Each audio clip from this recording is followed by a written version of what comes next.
जय शिवराय मित्रांनो, स्वागत आहे तुमचं माझ्या यूट्यूब चॅनलमध्ये। तर मित्रांनो, आपण आजचा व्हिडिओ सूर हितू ताल हितू या सॉन्गवरती बनवलेला आहे।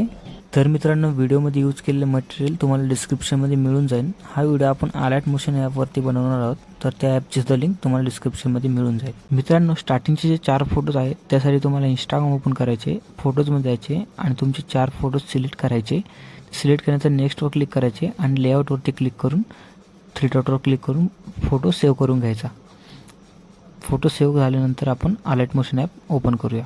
आलाइट मोशन ओपन झाल्यानंतर प्लसच्या आयकॉनवर क्लिक करायचे, रेशो 9:16 आणि क्रिएट प्रोजेक्टवरती क्लिक करून घ्यायचं। त्यानंतर असा प्रकारचा इंटरफेस ओपन होईल। पुन्हा प्लसच्या याच्यावर सिलेक्ट करायचं। मी जो तुम्हाला ऑडिओ दिले आहे तो डाउनलोड करून घ्यायचा, तुम्ही डिस्क्रिप्शनमध्ये लिंक मिळेल आणि तो ऑडिओ आपण इथून इम्पोर्ट करायचा। ऑडिओ इम्पोर्ट केल्यानंतर तुम्हाला अशा प्रकारचा इंटरफेस दिसेल। 2, 4 आणि 6 या बीटवर तुम्हाला बीट मार्क देऊन द्यायचे। त्यानंतर मीडियामध्ये जायचं आहे आणि आपण जो सुरुवातीला 4 फोटोज घेतले होते इंस्टावरनं ते इम्पोर्ट करायचे आणि 2 सेकंदपर्यंत घ्यायचे ते। त्यानंतर परत एकदा प्लसवर क्लिक करायचे। आपले जे बाकीचे फोटोज आहेत ते पण अशा प्रकारे ॲड करायचे। 2, 4 आणि 6 असे 2 ते 4, 4 ते 6 अशा प्रकारे। मित्रांनो, फोटोची जर साईज कमी जास्त असेल तर वरती 3 डॉटवर क्लिक करायचे आणि फिल कंपोजिटिंग एरिया वरती क्लिक करायचे। आणि मित्रांनो, शेवटचा जो फोटो आहे तो 8.18 सेकंदपर्यंत असा ओढून घ्यायचा।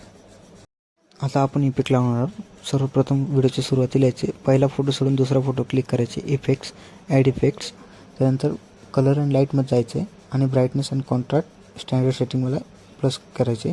त्यानंतर 2.15वर क्लिक करायचे, प्लसचा आयकॉनवर क्लिक करायचे आणि परत 2 सेकंदावर यायचे आणि तिथनं परत प्लस आयकॉन क्लिक करून ब्राईटनेस वाढवून घ्यायची जेवढी आपल्याला हवी तेवढी।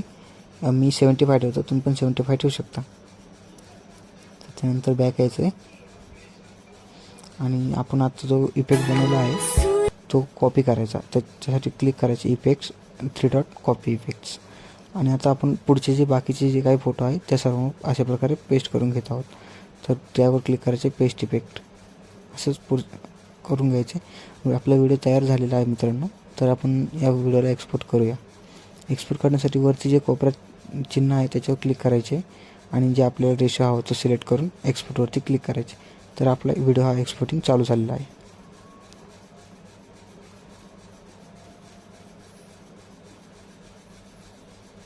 एक्सपोर्ट झाल्यानंतर आपण इथनं सेव्ह करू, आपला व्हिडिओ तयार झाला।